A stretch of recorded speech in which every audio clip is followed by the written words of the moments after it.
भारत का पहला तितली अभयारण्य कहाँ स्थित है? तो कहाँ स्थित है भारत का पहला तितली अभयारण्य?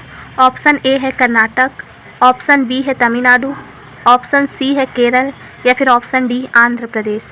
तो इसका सही उत्तर होगा केरल। केरल में भारत का पहला तितली अभयारण्य स्थित है और ये केरल के कुन्नूर में अरालम वन्यजीव अभयारण्य है, जिसका नाम परिवर्तित किया गया और उसका नाम किया गया अरालम तितली अभयारण्य। और ये पूरी तरह से तितलियों के लिए है।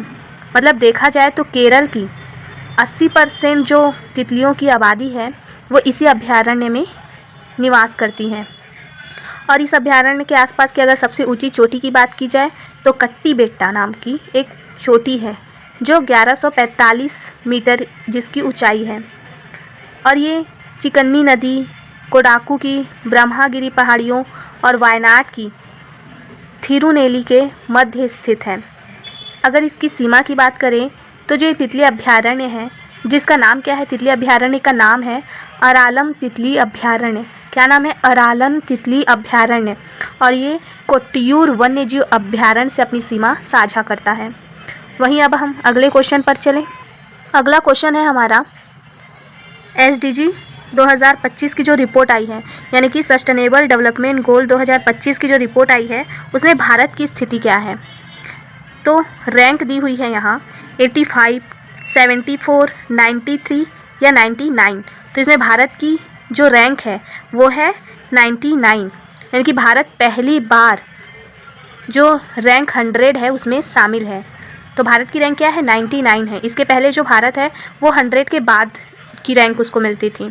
वहीं हम अगर भारत के पड़ोसियों की बात करें तो भारत के पड़ोसियों में देखें तो नेपाल की जो रैंक है वो 85 है, यानी कि जो 85 की जो रैंक है वो नेपाल की है।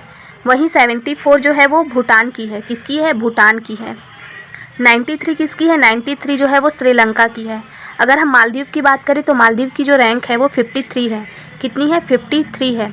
और हमारे पड़ोसी पाकिस्तान की रैंक कितनी है? तो पाकिस्तान जो है बहुत बुरी स्थिति में है, उसकी रैंक जो है वो 140 है। वहीं बांग्लादेश की 114 रैंक है। तो भारत इस समय 99 रैंक में है।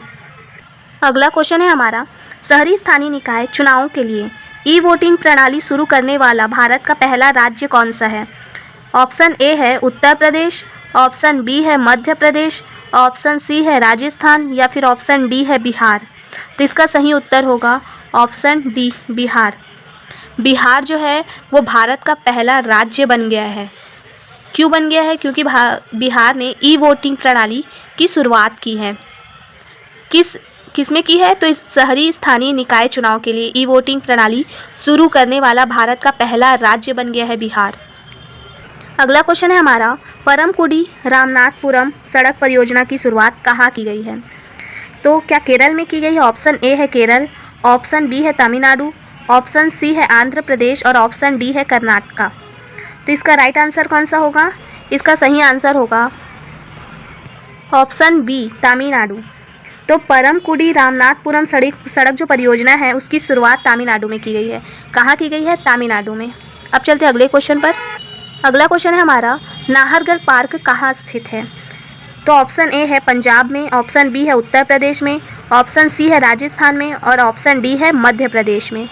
तो जो नाहरगढ़ पार्क है वो कहाँ स्थित है? वो स्थित है राजस्थान में। कहाँ स्थित है? राजस्थान में। और राजस्थान के जयपुर से 20 किलोमीटर दूर अरावली पहाड़ियों में देखने को मिलती है। और इसका जो नाम है नाहरगढ़, ये जो नाहरगढ़ है वो एक किले के नाम पर रखा गया। जो जयपुर के संस्थापक थे महाराजा सवाई जय सिंह द्वितीय, उन्होंने 18वीं शताब्दी में इस नाहरगढ़ जो किला है उसका निर्माण कराया था और इसी के नाम पर ये नाहरगढ़ पार्क के नाम से जाना जाता है। अगला क्वेश्चन हमारा, कर्नाटक अभिलेख से किस प्राकृतिक आपदा की जानकारी मिलती है? ऑप्शन ए है बाढ़, ऑप्शन बी है सुनामी, ऑप्शन सी है सूखा या ऑप्शन डी है इनमें से कोई नहीं। तो इसका सही उत्तर होगा ऑप्शन सी, सूखा। जो कर्नाटक में अभिलेख जो मिला है वो एक तो कन्नड़ भाषा का है और 1539 ईस्वी का है। इसकी जानकारी अगर देखें तो ये जो है वो भयानक सूखा के बारे में बताता है। और ये अभिलेख महत्वपूर्ण क्यों है? यह अभिलेख महत्वपूर्ण इसलिए है क्योंकि यह शिलालेख जो है वो भारत में किसी प्राकृतिक आपदा से हुई जनहानि का क्या है, पहला दस्तावेजी सबूत है। क्या है, पहला दस्तावेजी सबूत है, इसलिए कर्नाटक अभिलेख क्या है, महत्वपूर्ण है।